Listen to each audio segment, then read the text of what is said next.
Bir həyat hekayəsi, sevinci, kədəri, problemi və həyat təcrübəsi ilə dolu olan təsirli və ibrətamiz bir həyat hekayəsi. Hər insanın özünə məxsus bir həyat hekayəsi var.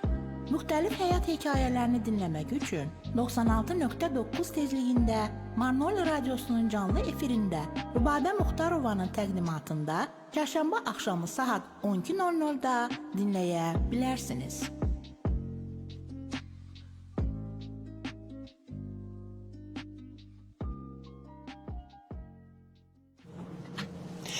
Salam, hörmətli Radio Marnoli dinləyiciləri.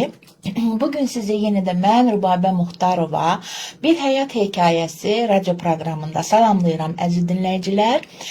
Bugünkü bizim çox gözəl qonağımız var. Azərbaycanın Gəncə şəhərindən bizə qonaq gəlmiş həmkarım Tahirə Tağıyeva. Salam Tahirə xanım, necəsiz? Salam, hər vaxtınız xeyir olsun. Çox sağ olun. Mən də sizin bütün dinləyicilərinizi salamlayıram. Və qısaca olaraq özüm barədə məlumat vermək istəyirəm. Siz artıq dediniz ki, həmkarım. Bəli, mən də jurnalist olaraq fəaliyyət göstərirəm. Qeyri-rəsmi olaraq artıq demək olar ki, 24 ildir. Rəsmi isə 19 ildir. Mən jurnalist kimi fəaliyyətdəyəm. Mənim ixtisasım da sırf birbaşa jurnalistika ilə bağlıdır. Bakı Dövlət Universitetinin bakalavr pilləsi televiziya jurnalistikası və magistr mətbuat tarixini bitirmişəm. Və universitetin elə ilk illərindən jurnalist kimi də fəaliyyətə başlamışam. Əvvəla özüm barədə məlumat verim. Nəyə görə mən Gürcüstandayam və bugün sizin qonağınızam. Çünki mən özüm Gürcüstanda doğulmuşam. Gürcüstan əsilli Azərbaycanlıyam. Mənim atam Dmanisi rayonu Yırğançaq kəndindəndir. Anam Meçidi Görarxıdandır və mən Marniolidə doğulmuşam. Burada böyümüşəm. Burada 1-ci sinifə, 6 nömrəli məktəbdə 1-ci sinifə getmişəm. Daha sonra atamın işi ilə əlaqədar olaraq biz Azərbaycana köçməli olmuşuq. Gəncədə təhsilimi davam elətdirmişəm və o mühitdə böyümüşəm. Bunun da böyük təsiri var. Çünki bilirik ki, Gəncə dahi Nizami Gəncəvinin yurdudur və zaman-zaman böyük ziyalılar, mütəfəkkirlər, dövlət xadimləri yetişdirib. Hər zaman Gəncədə bir mədəni, ictimai, siyasi bir mühit olubdur ki, bunun da təbii ki, mənim formalaşmağımda da az rolu yoxdur. Əvvəla qeyd edim ki, mənim atam, anam ali təhsilli olmasalar da onlar texnikum təhsili alıblar və elmə, biliyə daim maraq göstəriblər və bizim oxumağımızı istəyiblər. Kifayət qədər mütaliəli insanlar olub və bizi də yönləndiriblər. Anam özü ədəbiyyat müəlliməsi olmaq istəyib. Alman dilindən kəsildiyi üçün ona nəsib olmayıb ədəbiyyat müəllimliyinə qəbul olmaq və oxumaq. Ona görə mən anamın arzusunu davam elətdirmək üçün mən ədəbiyyatçı olmağa qərar verdim ki, ədəbiyyat müəlliməsi olum. Amma qismət elə gətirdi ki, artıq məktəbin yuxarı sinifində oxuyarkən məndə televiziyaya bir sevgi yarandı, bir maraq yarandı.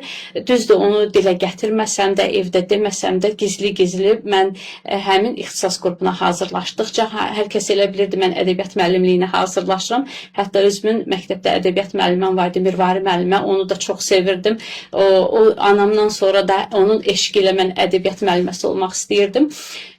Lakin televiziyaya içimdə olan o sevgi, mən artıq universitetə qəbula imtahan verəndə seçim qarşısında qalanda mən 1-ci jurnalistikanı yazdım və bu zaman müəlliməm, anam, evdə hər kəs dedi ki, bəs sən ədəbiyyat müəlliməsi olmaq istəyirdin.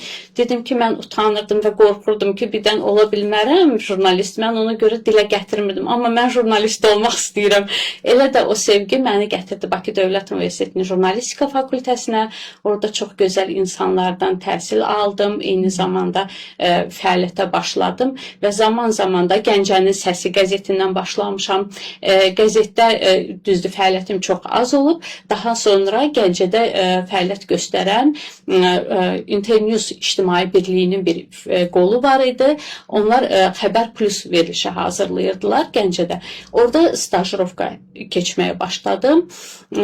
Daha sonra isə artıq universiteti bitirənə yaxın mən fəaliyyətimi Bakıda davam elətdirdim.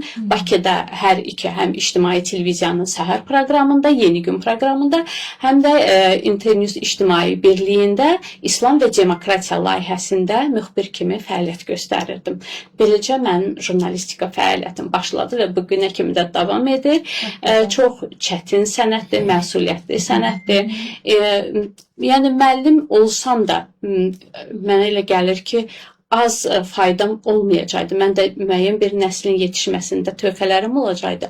Ancaq jurnalistikada da düşünürəm ki, müəyyən qatqılarım oldu, müəyyən fəaliyyətim oldu ciddi jurnalistika sahəsində. Çünki mən fəaliyyətə başlayan ilk dövrdən mənə musiqi departamentində də məsələn fəaliyyət təklif olundu. Hər bir sahə gözəldir. Sadəcə olaraq mənim ruhuma yaxın olan ciddi və xəbər sahəsidir ki, bugün mən Gəncə və ətraf bölgələr üzrə ictimai televiziyanın xəbər blokunu daha zənginləşdirirəm. Yəni bu bölgələrdən xəbər çatdırıram. Yəni ciddi fəaliyyət mənim xarakterimə və ruhuma daha uyğundur. Və düşünürəm ki, bu sahədə kifayət qədər yaxşı fəaliyyət göstərirəm və fəaliyyətimin ən pik, məhsuldar dövrü və necə deyərlər, faydalı dövrünü isə məhz 2020-ci ildə Vətən müharibəsi və ondan sonraki dönəmdə mən icra elədim ki, bu da mənim uşaqlıq arzum idi. Çünki biz Azərbaycana 90-cı ilin əvvəllərində köçmüşdük, o münaqişənin qızğın vaxtında köçmüşdük. Mənim atamın da peşəsi hərbiçi idi və biz də həmin o, necə deyirlər, quruluş dağılanda Azərbaycanın o dar günündə ona bir yardıma köçmüşdük.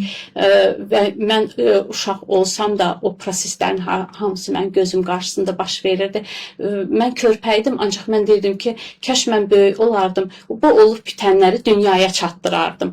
Heç onda bilmirdim jurnalistika nə deməkdir. Çünki 6-7 yaşında uşağın jurnalistikanın nə demək olduğundan xəbəri ola bilməzdi. Amma mən deyirdim ki, kəş mən dil bilərdim, xarici dillər bilərdim və bu olanları dünya ictimaiyyətinin başa düşə biləcəyi dildə mən onlara çatdırardım ki, mənim ölkəmdə nələr baş verir. Və bu missiyanı 2020-ci ildə Allah Taala mənə nəsib elədi ki, mən o bütün proseslər mənim gözümün qarşısında baş verdi.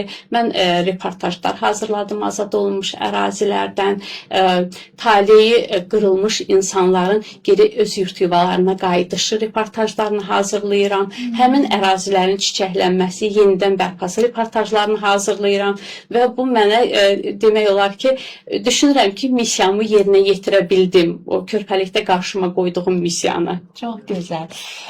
Bax, Tahirə xanım, reportajlar deyirsiniz, hazırlanmış. O reportajlardan yadınızda qalan belə hekayələr varmı? Məsələn, bizə danışılası maraqlı belə hekayələr. Çoxdur, həddindən artıq çoxdur elə hekayələr. Çünki bax, mən əvvəl işləmişəm ictimai televiziyada, səhər proqramında, redaksiyada işləmişəm, şirkətin daxilində biz müxtəlif mövzular qoymuşuq, qonaqlar dəvət eləmişik, qonaqlar gəliblər, biz onları efirə çıxartmışıq, işıqlandırmışıq.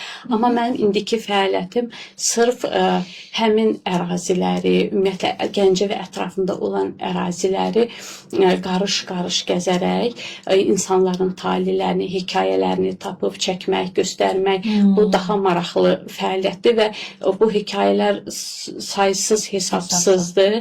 Bəli, ən yadda qalanlarından biri də Azərbaycanın milli qəhrəmanı Natiq Qasımov, hansı ki, onun nəşi hələ də tapılmayıb, onun taleyi hələ də məlum deyil. Mən ilk dəfə onun qardaşı ilə hələ müharibədən öncə bir reportaj hazırlamışdım.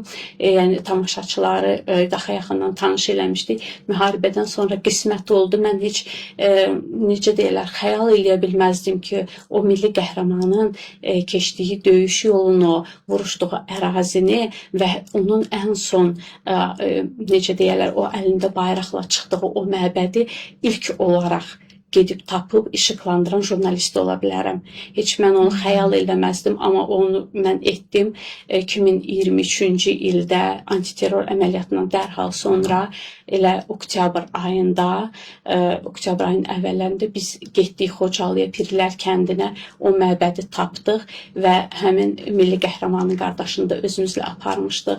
Orada biz gözəl bir reportaj hazırladıq və insanlar gördülər ki, bu danışılanlar mif deyil, həqiqətdir, olmuş bir hadisədir və hadisə yerini göstərdik biz onlara, hansı ki, hələ də aradan demək olar ki, hadisə 31 il keçməyinə baxmayaraq hadisənin izləri var idi ki, Natiq Qasımov o məbəddə tək başına döyüşmüşdü. Məbədin divarında hələ də güllə izləri var idi. Çox gözəl, çox maraqlı. Bax, sizə belə bir sual verim. Qarşılaşdığınız həyatınızda ən böyük çətinlik nə olub? Bunu necə aşmısınız? Ən böyük çətinlik maraqlı sualdır. Hər halda ixtisas seçimim olub. İxtisas seçimi olub. Çünki biz 4 uşaq olmuşuq ailədə və bilirik ki, hər bir ölkənin də, hər bir cəmiyyətin də çətin periodları olur və bizim də məktəbi bitirən illərimiz həmin o çətin dönəmə təsadüf etmişdi. İqtisadi çətinliklər. Məndən böyük bacım da Bakıda universitetdə təhsil alırdı. Biz Gəncədə yaşayırdıq və mən də universitetə sənəd verəndə mənə ailədə çox israr elədilər ki, sən Bakını seçmə. Gəl Gəncədə təhsil al, öz evimizin içində universitetə get, gəl. Maddi imkan baxımından mən razı olmadım. Mən Bakını seçdim və tələbəlik illərim həqiqətən də çox ağır keçibdi. Yəni demək olar ki, yəni bunu mən özümə bir şərəf bilirəm.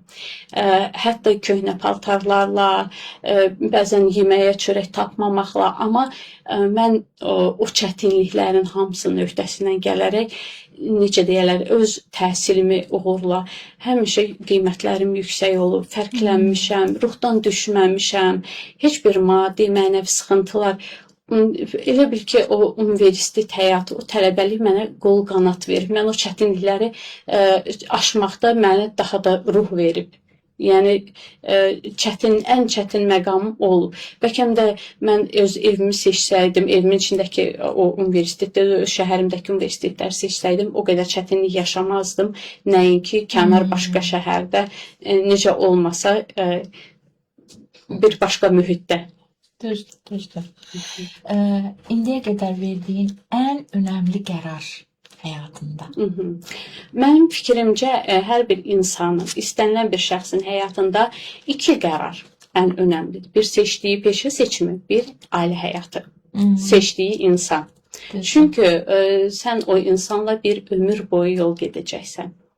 Və ən doğru qərarlardan biri də mən düşünürəm ki, mən həyat yoldaşımdır və o da hərbiçidir. O mənim peşəmdə məni çox dəstəkləyir, mənim peşəmə maneçilik törətmir və mənim verdiyim hər bir qərara hörmətlə yanaşır və fikirləşirəm ki, bundan böyük xoşbəxtlik ola bilməz. Çünki yenə deyirəm, ömür boyu bu insanla yol yoldaşı, həyat yoldaşı, o həyat yoldaşı sözü bizim tək Azərbaycanlılardadır. Həyat yoldaşı olursan və o ən doğru seçim olmalıdır ki, sən yanılmayasan. Düzdür. Sizə məsələn, bax, bu sənəti seçməkdə ilham verən insanlar olubmu həyatınızda? İlham verən insanlar, bəli, o zamanlar Azərbaycanda bir televiziya var idi, Azərbaycan televiziyası və mən bəlkə də ilk dəfə də etiraf edirəm, Esmira Çərkəz qızı var idi, orada bir aparıcı, diktor. Mən həmişə ona pərəstiş eləyirdim. Hər səhər dərsə getməzdən öncə ilk olaraq televizoru açırdım və onun veriliş aparmağını ki, o necə veriliş aparır. Bəlkə də mən onun o diktorluğunun, natiqliyinin, gözəl simasının sayəsində mən də bu sənətə həvəsləndim. Nə gözəl. Nə gözəl. Ən çox dəyər verdiyiniz şey nədir? Ən çox dəyər verdiyim bir işimdir. Çünki necə deyirəm, bu işi mən çətinliklə əldə etmişəm. Zəhmət bahasına təhsil almışam, bütün gəncliyimi buna vermişəm. İşim mənim üçün çox dəyərlidir. Bir də ailəm dəyərlidir, evlatlarım. Bugünkü günü məndən ötürü düz fəaliyyətimi davam elətdirirəm. Amma mənim gələcəyə baxışım, gələcəyə ümidim evlatlarımdır. Mən istəyirəm ki, onlar məndən daha yaxşı olsunlar. Onlar məndən daha xoşbəxt olsunlar, daha işıqlı cəmiyyətdə yaşasınlar. Yəni məncə bir ana üçün istənilən sahədə istəyir necə deyirlər, dövlətin ən önəmli idarə etmə işində işləyən xanımdan belə, Azərbaycan xanımından soruşsan ki, sənin üçün dəyərli olan, vacib olan nədir? Məncə ailəni və evlatları seçər. Və bugünkü günü mənim üçün də ailə və evlatlar hər şeyin fövqündə dayanır. Nə qədər işimizi sevsək də, işimizi mükəmməl icra etsək də, zaman dəyişir, yeni nəsil formalaşır, yeni yetişən nəsil bizdən daha ağıllı, daha savadlı, daha çevik və demək olar ki, bir vaxt gəlir ki, insanın özünün də işindən usandığı vaxtı olur ki, həmin vaxtı sən kənara çəkilməli olursan və sənə qalan ailə olur. Ona görə də bir insan üçün ən vacib olanı məncə işdən sonra, daha doğru işdən də əvvəl, işdən də vacib ailəsi olmalıdır. Düzdür. Yəni sizi məsələn, yəqin ki, ayaqda tutan əsas yəni mövqe, məqsəd də budur yəqin ki. Bəs hansı prinsiplər, məsələn, ayaqda tutan sizə hansı prinsipləriniz var? Mən yenilikləri sevən insanam, daim öz üzərimdə işləyən insanam. Bugünkü günü baxmayaraq ki, iş, uşaqlar, ailə yükü, digər məsələlər, mən yenə də öz üzərimdə işləyirəm. Dil bacarıqlarımı artırmağa çalışıram. Digər süni intellektlə bağlı bacarıqlarımı artırmağa çalışıram. Yəni müasir günümüzlə ayaqlaşmaq. Çox yenilikləri sevirəm, dəstəkləyirəm. Gənclərə məsələn baxıram, ürəyim açılır. Bugünkü günü bax mən Gürcüstandayam. Gürcüstan cəmiyyətində Azərbaycan gənclərinin roluna baxıram ki, onlar necə aktivdirlər, necə universitetlərə qəbul olurlar. Bu məni o qədər sevindirir ki. Və mediaya baxıram ki, Azərbaycan dilli mediamız günbəgün artır, xəbər səhifələri qarşıma çıxır. Bax, bu məni sevindirir. Yenilikləri çox bəyənən insanam və baxmayaraq ki, mən burada doğulmuşam, Gürcüstanda doğulmuşam, məsələn, müəyyən müddət yaşamışam. Amma sonra da daim əlaqələrimiz olub, burada qohum-əqrabalar, özümüz gəlmişik. Məktəbi bitirənə qədər hər yayları mən Gürcüstanda dincəlmişəm, nənəm, babam evində. Yəni, bugünkü qədər aktivlik görməmişdim. Bu günləri həddindən artıq Gürcü cəmiyyətinə inteqrasiya olunubdur bizim Azərbaycanlılarımız. Baxmayaraq ki, biz bura gəlmə xalq deyilik, bura bizim vətənimizdir. Yəni, Gürcüstanın yerli əhalisidir, aborigen əhalisidir, Azərbaycanlılar. Amma bu qədər inteqrasiya, bu qədər qaynayıb qarışma, bəlkə də əvvəllər olub mənim, məsələn, yaşımdan əvvəlki dönəmdə. Amma son 30-35 ildə mən indi görürəm bu aktivliyi ki, daha çoxdur və bu məni sevindirir. Çünki biz bu ölkədə yaşayırsa, gənclər bu ölkənin dilini sevməlidir, bu ölkəyə hörmət eləməlidir və müəyyən təhsili olmalıdır, bacarıqları olmalıdır ki, bu ölkədə verilən o qanunlar, o qərarlar bunların da taleyinə təsir eləyir və ona görə də bunlar nə qədər inteqrasiya olunsa, qaynasa, qarışsa, o qərarlara, məsələn, səs vermə hüququ olsa, onlarla tanış olsalar daha yaxşı olar. Çox təqdir eləyirəm. Bugünkü günü Tiflis şəhərində mən çoxlu sayda universitetdə təhsil alan Azərbaycanlı gənclər gördüm ki, çox işıqlı gənclərimiz yetişir. Düzdür. Boş vaxtlarınızda nə ilə məşğul olmağı xoşlayırsınız ümumiyyətlə? Mən təbiəti çox sevirəm. Mən təbiətin Gəzməyi vurğulayam. xoşlayırsınız yəni. Gəzməyi də xoşlayıram, amma mən torpaqla, təbiətlə təmasda olmağı xoşlayıram. Mən gülləri, çiçəkləri, mən həyət evində yaşayıram və boş vaxt tapan kimi mən çıxıram, onlarla bir insan kimi danışıram ki, sən nə gözəlsən, bugün nə gözəl açmısan, mən sizi sevirəm. Sanki onlar məni başa düşürmüş kimi. Hər birini, hər bir ağacı, gülü, çiçəyi əzizləyirəm, oxşayıram onları səhər-səhər yuxudan duran kimi.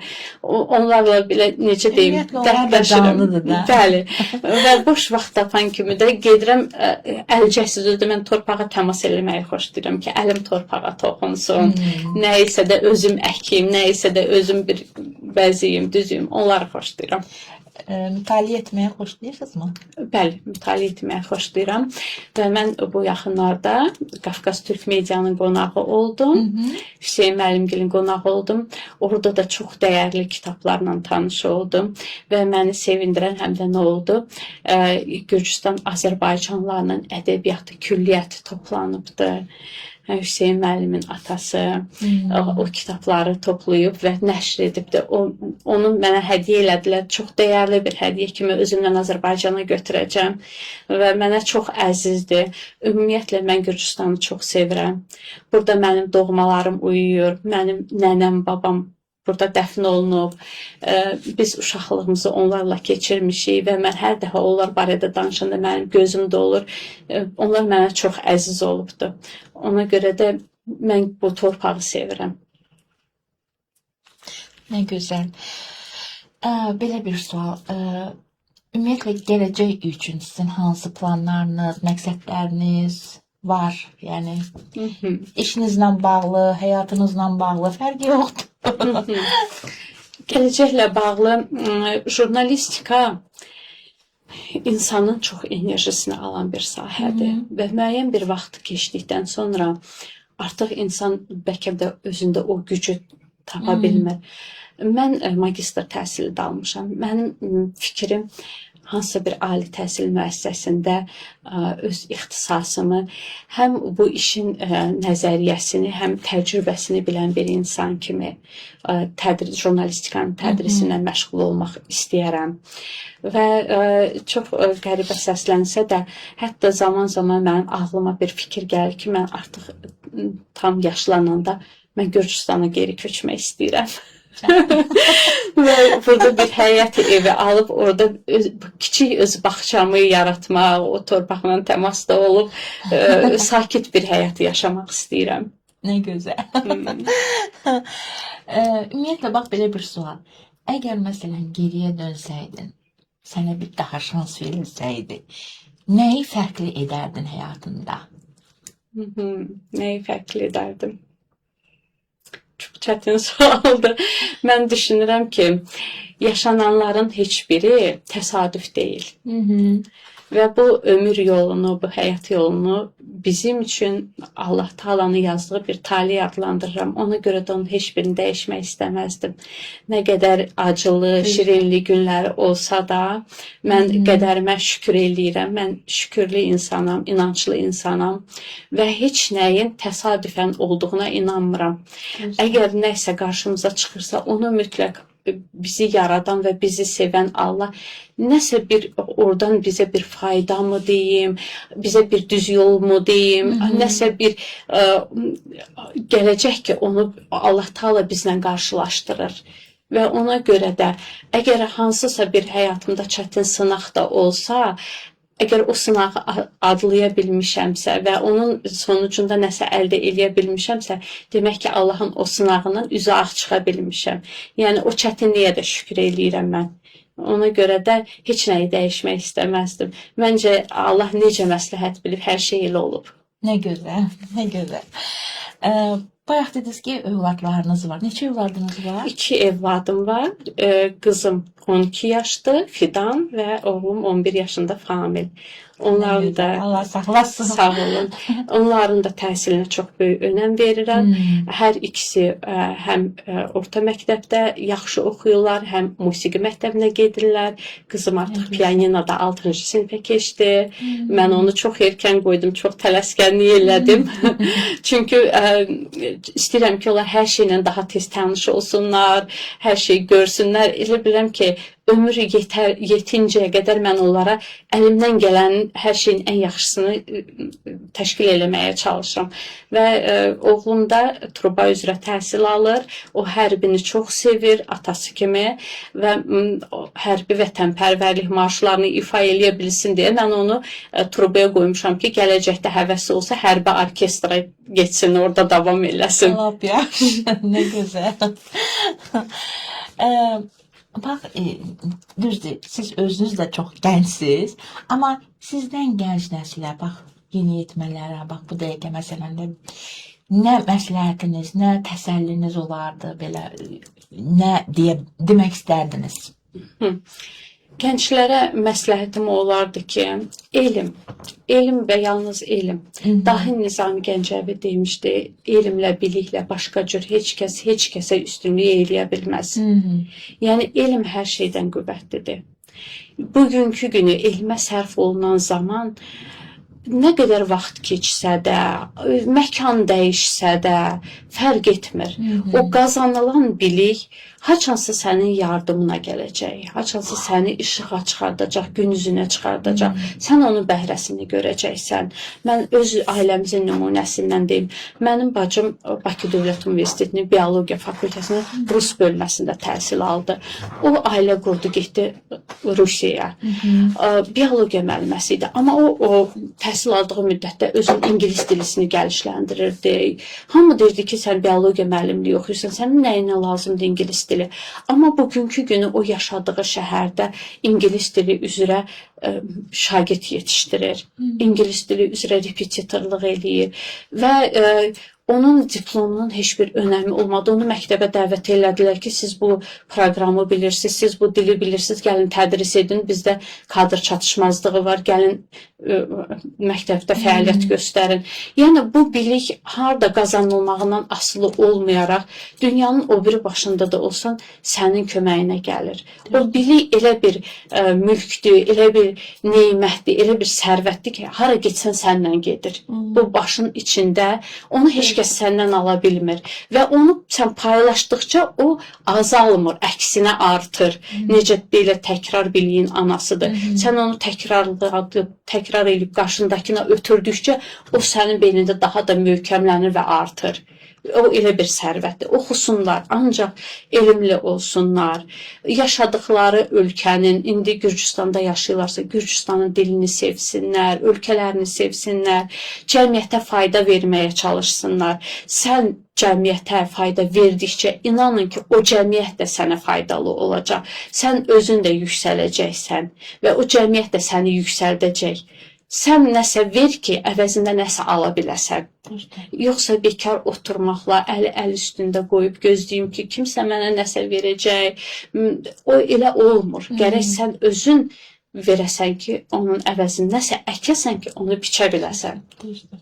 Düzdür. Çox sağ olun Tahirə xanım, çox sağ olun bu səmimi doğrudan söhbətə görə. Çox sağ olun ki, mənim, necə deyirlər, dəvətimi qəbul elədiniz, gəldiniz. Eləcə də çox doğrudan da məsuliyyətlə yanaşdınız. Bu, mən birinci dəfə rast gəlirəm ki, yəni özünüz zəng elədiniz, mənə özünüz dediniz. Yəni bu doğrudan da təqdirə layiqdir. Çox sağ olun. Minnətdaram sizə, təşəkkür edirəm. Mən sizə təşəkkür edirəm yaratdığınız şəraitə görə. Çox sevinirəm, çox şadam. Sizə də fəaliyyətinizdə uğurlar arzu eləyirəm və çox ümid eləyirəm ki, nə qədər media resurslarının sayı çox olsa, bizim Azərbaycan dilində, bu cəmiyyətin maariflənməsində bunun da rolu böyük olacaqdır. Çünki bəzi yaşlı nəsil var ki, məsələn, Gürcü dilini zamanında oxumayıbdılarmı, bilmirlərmi? Cəmiyyətdən məlumat almaq üçün onlar sizdən, Azərbaycan dilli, ana dilli mediamızdan yararlanırlar. Siz də onlar üçün faydalı olursunuz. Ona görə də sizə də fəaliyyətinizdə uğurlar arzu edirəm və çox şad oldum. Həqiqətən də bu dəfəki səfərimdə mənim çox ürəyim açıldı. Azərbaycanlıların ictimai həyatda belə fəal olduğunu görüb çox sevindim. Çox sağ olun, çox sağ olun. Çox sağ olun. Əziz Radio Manoli dinləyiciləri, bugünkü Bir Həyat hekayəsinin qonağı bizim Azərbaycandan, Gəncəmizdən gələn qonağımız Tahirə Tağıyeva idi. Və sizinlə yenidən görüşənədək sağollaşırıq. Sağ olun, sağlıqla qalın əziz dinləyicilər. Bir həyat hekayəsi. Sevinci, kədəri, problemi və həyat təcrübəsi ilə dolu olan təsirli və ibrətamiz bir həyat hekayəsi. Hər insanın özünə məxsus bir həyat hekayəsi var. Müxtəlif həyat hekayələrini dinləmək üçün 96.9 tezliyində Marnoli Radiosunun canlı efirində Rübabə Muxtarovanın təqdimatında çərşənbə axşamı saat 12:00-da dinləyə bilərsiniz.